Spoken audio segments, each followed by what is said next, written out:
Bonjour à tous, j'espère que vous allez excellemment bien. Aujourd'hui, on se retrouve pour faire la présentation de l'étape numéro 8 de ce Tour de France.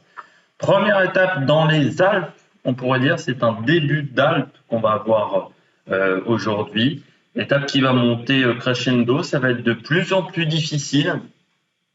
Étape qui est assez intéressante encore une fois pour une échappée de baroudeurs, mais on pourra avoir une belle bagarre entre leaders parce qu'en fin de journée, on a notamment le col de la Colombière, mais surtout le col de Rome.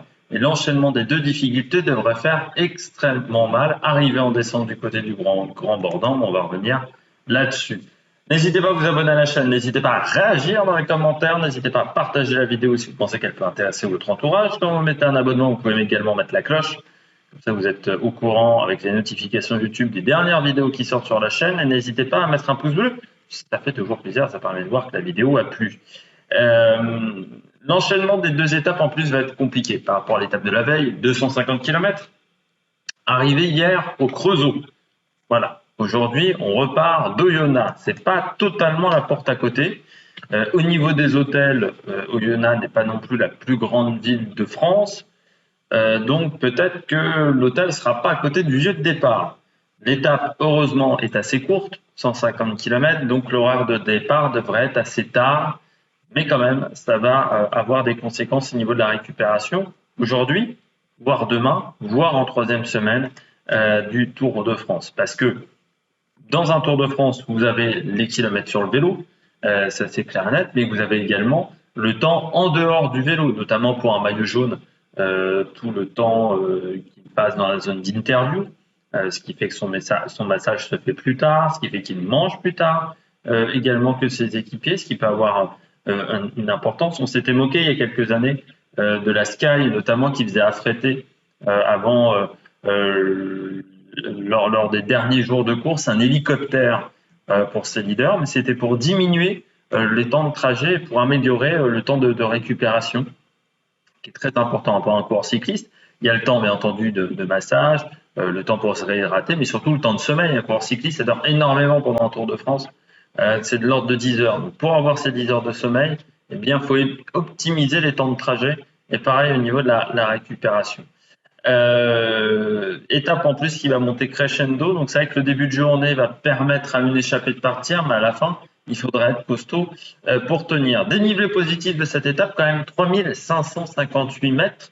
C'est la 5e étape la plus importante en termes de dénivelé positif sur ce Tour de France. On va regarder tout de suite le profil. Profil qui n'est pas très facile, comme vous le voyez. Oyonnax, le Grand Bornand. On part dès le départ. La forêt d'Échalon, c'est au kilomètre 5. Ce n'est pas une côte répertoriée au classement de la montagne, mais c'est 5 km à 6,6% de moyenne. Autant vous dire que c'est un départ en côte, toujours assez atypique. Il va falloir prendre le temps de s'échauffer sur le home trainer. On passe ensuite à Saint-Germain-de-Joux, Bellegarde sur Valserine plutôt. Puis le sprint intermédiaire à franchir, on sera au kilomètre 44,5. On ne sera plus qu'à moins de 110 km de l'arrivée. L'étape est extrêmement courte, encore une fois, dans cette journée. On aura une côte de 3e catégorie. Ça sera l'apéritif au kilomètre 62, côte de Coponex, 6 km 700 à 4,6% de moyenne, côte de 3e catégorie, 731 mètres d'altitude, côte de Coponex, vous le voyez, c'est pas extrêmement difficile. Il y a quand même un passage entre le kilomètre 1 et le kilomètre 2 à 7,2% de moyenne. Ensuite, on a un 2 km très plat, on aura des moyennes assez basses. Puis les 3 derniers kilomètres, on sera aux alentours de 5,4 à 5,9%.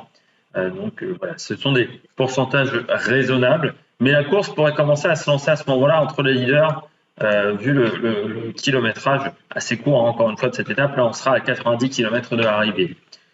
Quelques kilomètres plus tard, 10 km même plus tard, la côte de Mentonex en borne, 2 km 700 à 4,6% de moyenne. Côte de 4e catégorie, c'est la côte la plus facile de la journée. Cette côte de Mentonex en borne, vous voyez, on ne dépassera pas 5,7%, c'est court en plus, 2 km 700, on sera à 807 mètres d'altitude. L'altitude qui va augmenter également au fur et à mesure de la journée. Il va falloir s'acclimater, hein.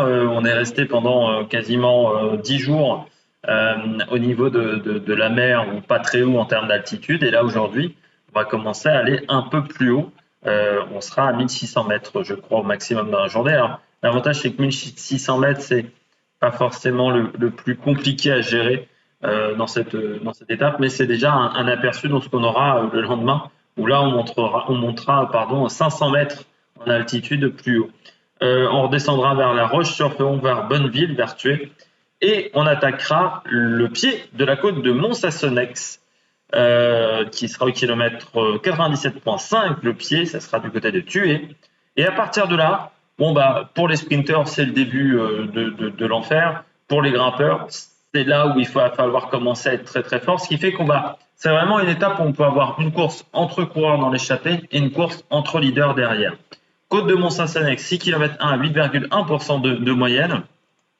C'est une côte pas très longue, mais avec des pourcentages. De toute façon, dans cette journée, on aura des côtes qui ne sont pas extrêmement longues, notamment le col de Rome. Par contre, il y a du pourcentage et c'est plutôt un petit peu irrégulier, hein, cette côte de Mont-Sassonnex. On a un pied, le premier kilomètre à 9,7% de moyenne, puis 8,5%, 9% de nouveau entre le kilomètre 2 et le kilomètre 3, puis entre le kilomètre 3 et le kilomètre 4, 7,5%, et enfin, entre le kilomètre 4 et le kilomètre 5, 10,1%, ça sera le kilomètre le plus difficile, pour finir à 4,5%. C'est une côte assez courte, mais qui dit côte assez courte, vu qu'elle se situe en première catégorie, c'est que c'est assez difficile. On continue après la côte de Mont-Saint-Sonnex. Il y aura une descente assez rapide après cette difficulté. J'ai pas noté de virage très technique dans cette descente. Ensuite, on attaque quasiment après 4-5 km de vallée le col de Rome. Col de Rome dont le sommet sera situé au kilomètre 122, c'est-à-dire à 30 km de l'arrivée à peine, 8 km 800 à 8,9% de moyenne, côte de première catégorie, côte assez difficile. Cette difficulté du col de Rome, là encore très irrégulier, mais en fait c'est toujours très difficile, c'est-à-dire que même les portions un peu moins difficiles restent quand même des portions à 7% de moyenne, notamment un pied à 10,7.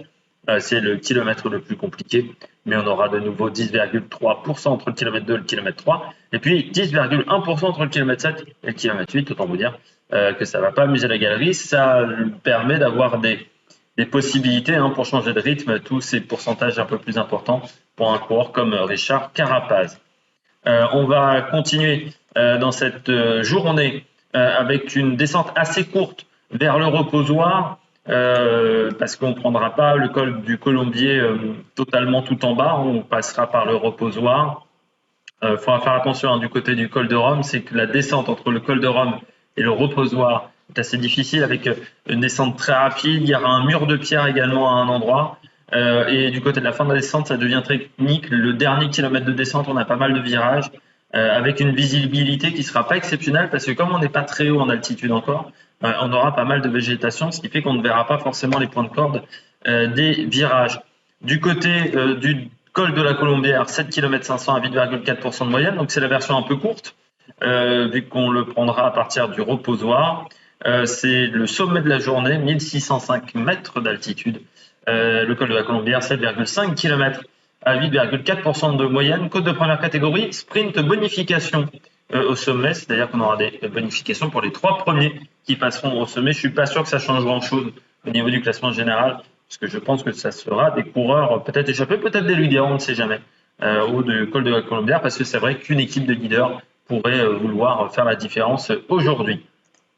Du côté du col de la Colombière, là les pourcentages sont un peu plus calmes au départ, et puis on a un dernier kilomètre et demi très compliqué, avec un passage entre le kilomètre 6 et le kilomètre 7 à 10,2% de moyenne. Ça monte, on va dire, de manière assez régulière, entre 7,5 à 9% en moyenne, et puis ensuite un petit passage à 10.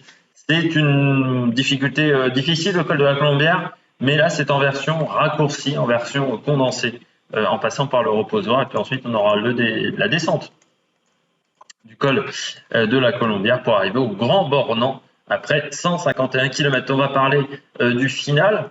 La descente vers le Grand Bornand est assez facile. On a quelques virages Mais du côté de ce que j'ai vu sur Google Maps, il y avait plutôt une belle visibilité. Il faudra faire attention, on aura un rond-point à 400 mètres de l'arrivée, une épingle à 1 km, mais normalement on ne devrait pas arriver avec un groupe massif dans le final.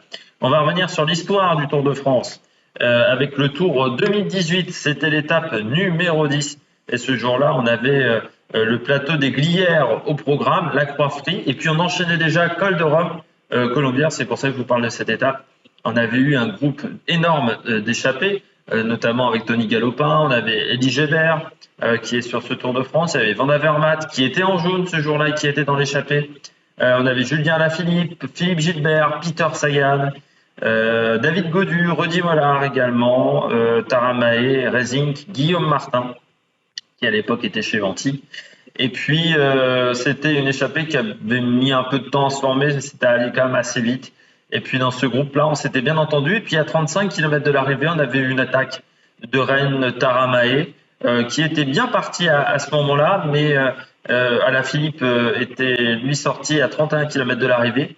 Puis ensuite, il avait lâché Gaudu. Ils étaient partis à deux, mais très rapidement, il avait lâché Gaudu.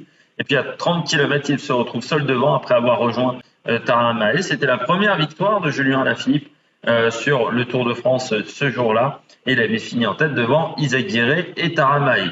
On va parler des régionaux de cette étape. Du côté des régionaux, on a Alexis Vuillermoz qui est né dans la région de Yonne, qui n'est pas sur ce Tour de France. Je vous rappelle qu'il s'est fracturé le bassin. C'était lors du Dauphiné libéré. Parce que normalement, il devait le faire, hein, ce Tour de France du côté de Total Énergie.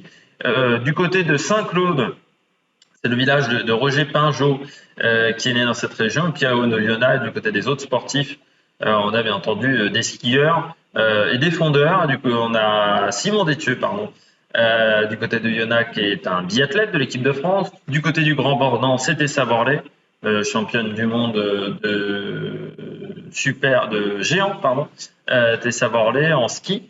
Et puis on a également Benjamin Davier, qui a été champion paralympique de parabiathlon en 2018, avec notamment 2 titres. Du côté de la météo de cette étape, on aura un petit peu de pluie peut-être au cours de la journée, avec du soleil, des températures aux alentours d'une vingtaine de degrés du côté de la météo. Mais sinon, le vent ne devrait pas avoir d'influence, mais parfois il faut se méfier. En montagne, le vent en vallée peut être plus fort qu'annoncé par la chaîne météo. On va parler de la stratégie. Du côté de la stratégie, moi je vois quand même une grosse échappée partir avec une vingtaine de coureurs.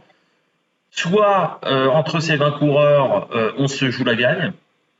C'est vrai que ça pourrait être le cas. On a eu une première semaine assez fatigante, pas mal de chutes, peut-être un peloton qui voudrait souffler par rapport à l'étape de la veille. Soit on a la victoire d'un leader, d'une équipe qui voudrait marquer son territoire, pourquoi pas Ineos, qui voudrait montrer à l'équipe UAE de Pogacar qu'ils sont très très forts au niveau collectif. Du côté des pronostics, moi j'ai mis aujourd'hui Pogacar, parce qu'on a vu quand même sur le début de Tour de France qu'il était assez costaud. Et puis du côté du col de la Colombière, les derniers pourcentages étant assez difficiles, ça peut peut-être lui convenir.